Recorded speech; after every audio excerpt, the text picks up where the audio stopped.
খুঁটি পুজোয় উমা আহ্বানের প্রস্তুতি 21 পল্লীতে।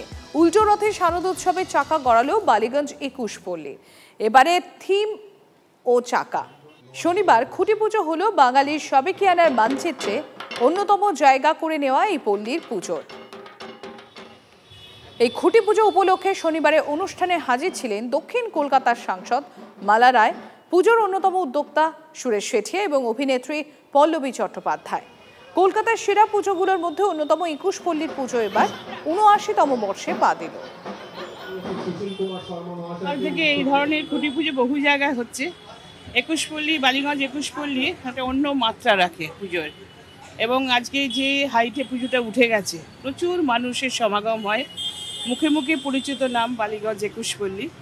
তাই এই পুজোর মাহাত্ম্য অন্যরকম, এই পুজোকে ঘিরে উন্মাদনা সেরকম, এবং দক্ষিণ কলকাতার অনেক নামি দামি পুজো হয়, তার সঙ্গে সঙ্গে এই পুজোটাও সেই পর্যায়ে পৌঁছে দিয়েছেন এলাকার অধিবাসী থেকে শুরু করে পুজোর আয়োজকরা। এটা আমাদের 79th ইয়ার অফ দুর্গাপূজা। আর যখনই একটা জুলাই অগাস্ট আসতে শুরু করে না, তখনই একটা পুজো পুজো হাবভাব চলে আসে। আর খুঁটি পুজো মানেই পুজো শুরু। তো আমাদের আজ থেকে পুজো শুরু হয়ে যাবে। আর এবছরে আমাদের থিম হচ্ছে হুইল। একটা চাকা চলতে হবে, কোনো জিনিস স্ট্যাগনেন্ট থাকলে সেটা ভালো নয়। তো এবছর আমরা চাই যে আরও দ্রুত গতিতে, যেরকম একটা হুইল দ্রুত গতিতে চলে, সেভাবে আমাদের দেশ চলবে।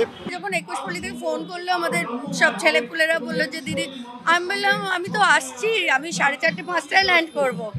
তো বললো আমাদের 6টায়। তা আমি বললাম পাক্কা আসছি, বলতেও হবে না। মানে পুজো আসলে এমন একটা জিনিস যে পুজোর টানে, এবং এখানে একটা মানুষ যে না বলে পারছি না, সুরেশ শেঠিয়া, মানে এতটাই আমরা সকলে ভালোবাসি যে প্রত্যেকেই ওই টানে আর মায়ের টানে চলে আসা হয়।